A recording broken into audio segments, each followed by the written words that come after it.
السلام علیکم ورحمۃ اللہ وبرکاتہ۔ الحمد للہ نحمده ونستعینه ونستغفره ونؤمن به ونتوکل علیہ ونعوذ باللہ من شرور انفسنا ومن سیئات اعمالنا من يهده الله فلا مضل له ومن يضلله فلا هادي له ونشهد ان لا اله الا الله ونشهد ان محمدا عبده ورسوله اما بعد فإن خير الحديث كتاب الله وخير الهدي هدي محمد صلى الله عليه وسلم وشر الأمور محدثاتها وكل محدثة بدعة وكل بدعة ضلالة وكل ضلالة في النار. قال الله تبارك وتعالى في كلامه المجيد: أعوذ بالله السميع العليم من الشيطان الرجيم. بسم الله الرحمن الرحيم. يا أيها الذين آمنوا اتقوا الله حق تقاته ولا تموتن الا وانتم مسلمون. تمام قسم کی حمد و ثنا، کبریائی اور بڑائی اس اللہ وحدہ لا شریک کے لیے لائق و زیبا ہے جس نے ہمیں اور آپ کو پیدا فرمایا۔ درود و سلام اس ذات مبارکہ مقدسہ پر جو ساری کائنات کے لیے رشد و ہدایت بن کر کے تشریف لائے۔ حضرات گرامی قدر، معزز سامعین، نوجوان دوستوں، ساتھیوں اور بھائیوں،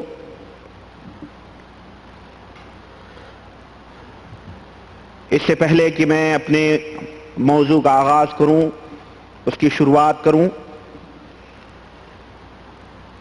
میں اپنے پچھلے موضوع کی تھوڑی سی وضاحت اور اس کی طرف تھوڑا سا اشارہ کر کے میں آگے بڑھوں گا کہ پچھلی تقریر میں یاد کریں اور اپنے ذہن کو تھوڑا ماضی کی طرف پلٹائیں کہ پچھلی تقریر میں صوفیاء کرام کے کچھ اوراد اور ان کے کچھ طریقوں کا ذکر کر رہا تھا، ان کے کچھ اصول اور ضابطوں کا ذکر کر رہا تھا کہ ان کے یہ قانون اور یہ ضابطے ہیں۔ چنانچہ 2-3 ضابطے میں نے آپ کے سامنے رکھے تھے، 2-3 اصول آپ کے سامنے رکھے تھے کہ صوفیہ کا یہ خاص اصول ہے، یہ خاص ان کے خطوات ہیں، درجات ہیں جن کے اوپر وہ چلتے ہیں۔ میں بیعت کے تعلق سے میں نے وہاں پہ اپنی بات ختم کی تھی کہ ان کا ایک طریقہ یا ایک اصول بیعت بھی ہے، اور بیعت کا معنی اور مفہوم میں نے آپ کے سامنے بیان کیا تھا، اور میں نے یہ بتلایا تھا اور وعدہ کیا تھا کہ اس تعلق سے کچھ واقعات، کچھ باتیں میں آپ کے سامنے رکھوں گا بیعت کے تعلق سے۔ چنانچہ اس کا معنی مفہوم آپ نے پچھلی تقریر میں سماعت کر لیا۔ یہ بیعت جو ہوتی ہے، جیسا کہ میں نے بتلایا تھا کہ یہ نبی کریم صلی اللہ علیہ وسلم کی طرف نسبت کی جاتی ہے کہ جس طرح سے آپ صلی اللہ علیہ وسلم نے صحابہ کرام سے بیعت لی، وہی سنت، اسی سنت کو زندہ کرتے ہوئے ہم جو ہے بیعت لے رہے ہیں۔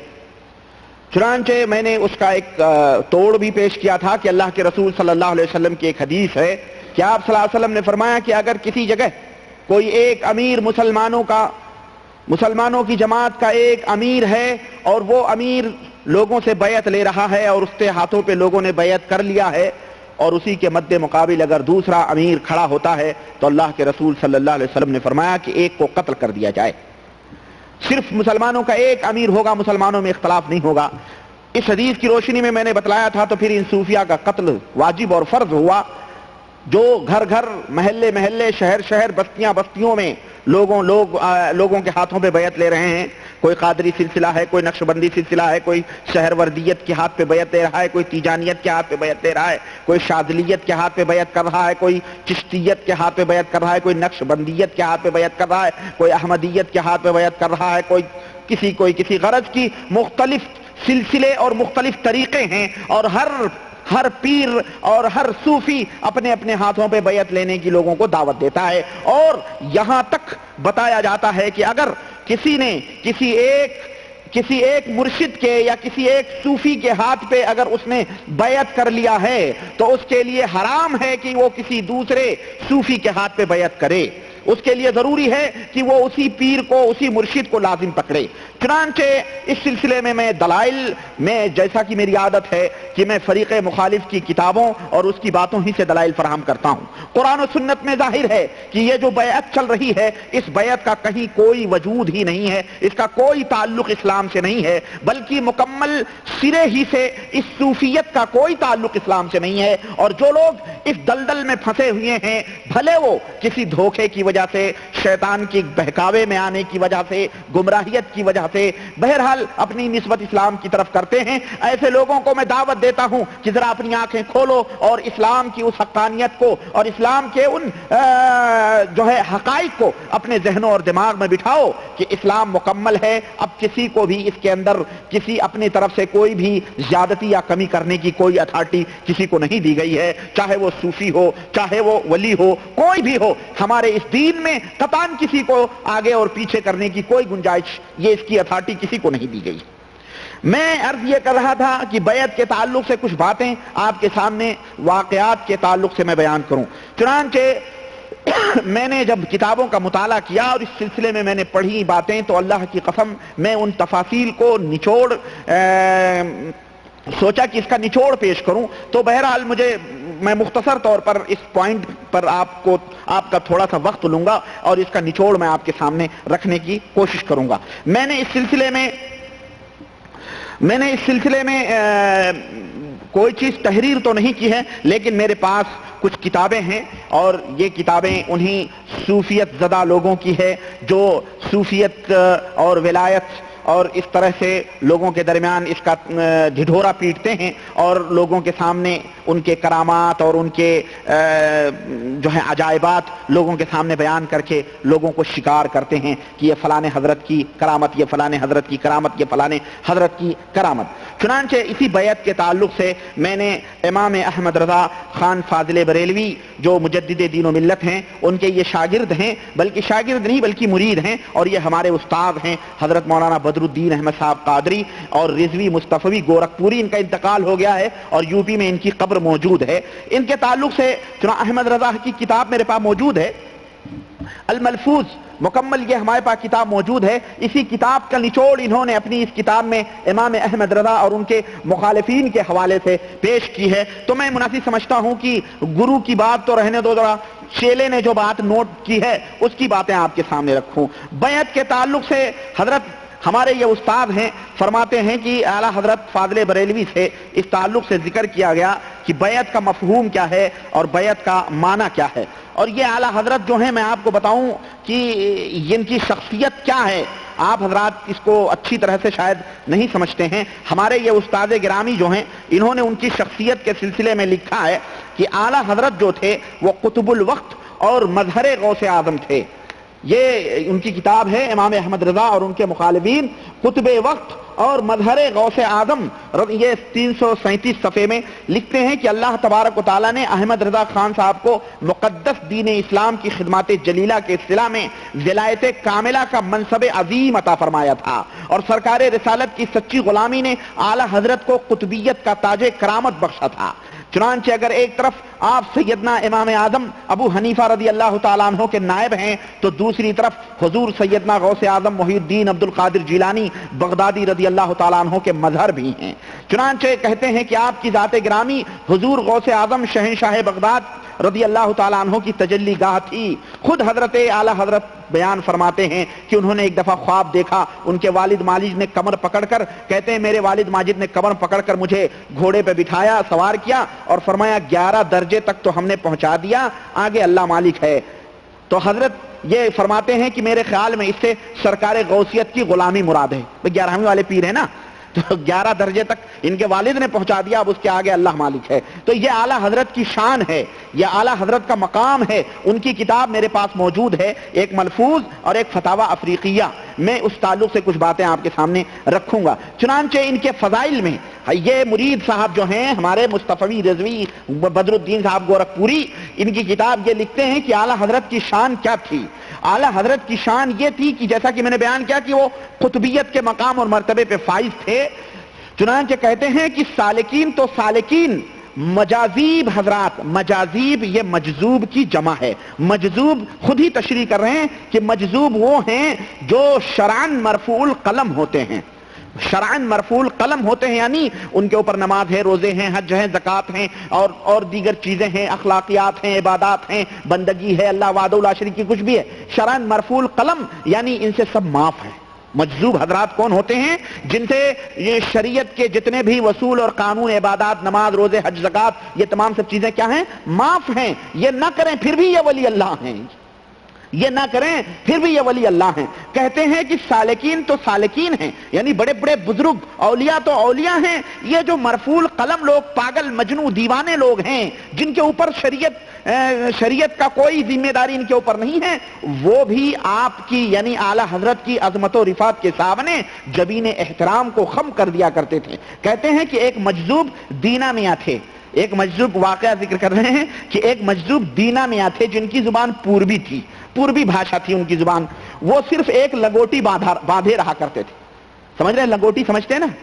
سادھوؤں کو دیکھا آپ نے؟ بھگوان کی تپسیا میں یہ بیچارے سردی ہو کہ گرمی ہو، برسات ہو کہ دھوپ ہو، کبھی بھی ان کو دیکھو 4 انگل کی ایک ناپاک لنگوٹی لپیٹے رہتے ہیں.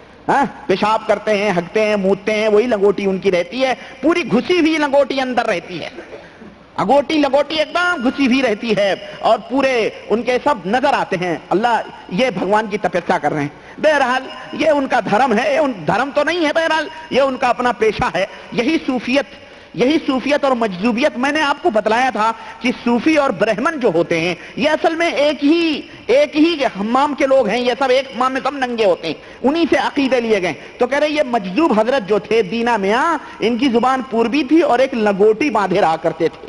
لنگوٹی باندھے رہا کرتے تھے. اور آپ سمجھ لیں لنگوٹی سادھو سنت جو ہمارے ہاں رشی منی جو ہے مندروں کے اندر اور آشرموں کے اندر بیٹھے ہوئے تھے، ان کی لنگوٹیاں کیسی ہوتی ہیں. انہوں نے ایک مرتبہ ٹرین کو اپنی کرامت سے روک دیا تھا. اللہ اکبر.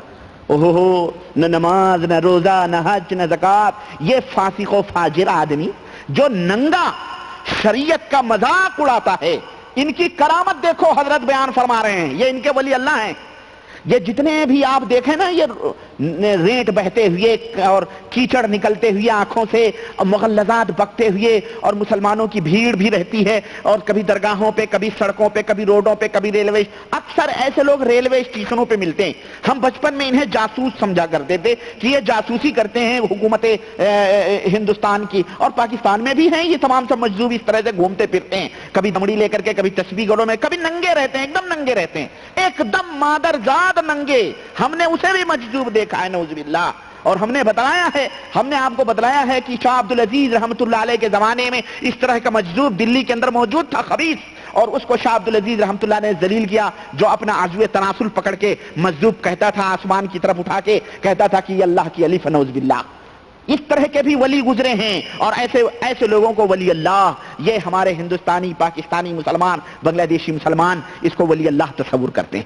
میرے عزیزو، یہ دیکھو ان کی کتاب ہے، یہ کوئی میں نے اپنی طرف سے نعوذ باللہ نہیں بنا رہا ہوں. اور انصاف کو آواز دو اور اسلام کو آواز دو کہ اسلام کہاں ہے، اسلام کہاں ہے. مسلمانوں آنکھیں کھولو. یہ دین، یہ احمد رضا خان کا دین ہے، یہ ہمارے استاد کی کتاب ہے. میں نے ان سے تعلیم حاصل کی ہے، میں نے ان کے سامنے زانوئے تلمس طے کیا ہے، ان کے ہاتھوں کو میں نے چوما ہے اور اس کو میں نے دیکھا ہے. یہ بہت بڑا اپنے آپ کو مجذوب، یہ بھی صوفی تصور کرتے تھے. یہ ہمارے استاد کی کتاب ہے. لکھتے ہیں کہ لنگوٹی باندھے رہا کرتے تھے. انہوں نے ایک مرتبہ ٹرین کو اپنی کرامت سے روک دیا تھا. شہر بریلی کے ہندو مسلمان سبھی ان کے نام سے واقف تھے. ایسے لوگ بھکاری مجذوب بنے ہوئے رہتے ہیں. ایک دن ان کا گزر محلہ سوداگران میں ہوا.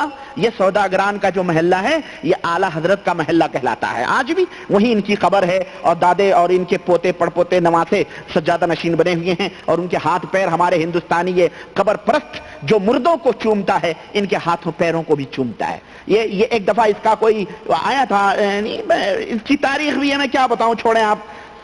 اعلی حضرت کی مسجد کے سامنے سے پہنچے، سوداگران کے محلے میں سے ان کا گزر ہوا، لنگوٹی بابا کا. سامنے پہنچے تو آپ کاشان اقدس سے تشریف لا رہے تھے. دیکھیں لفظ دیکھیں, کاشان اقدس, بالکل لکھنؤ کی بھٹیارنوں جیسے الفاظ ہیں, بالکل سمجھ رہے ہیں, کاشان اقدس.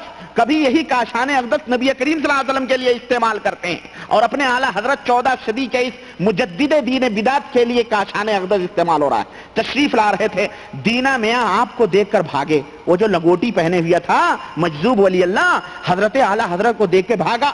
ایک گلی میں جا کے چھپ گئے. لوگوں نے کہا میاں کیوں بھاگتے پھرتے ہو؟ انہوں نے فرمایا, اب پوربی زبان تھی, اردو تو آتی نہیں تھی, انہوں نے فرمایا ارے بابا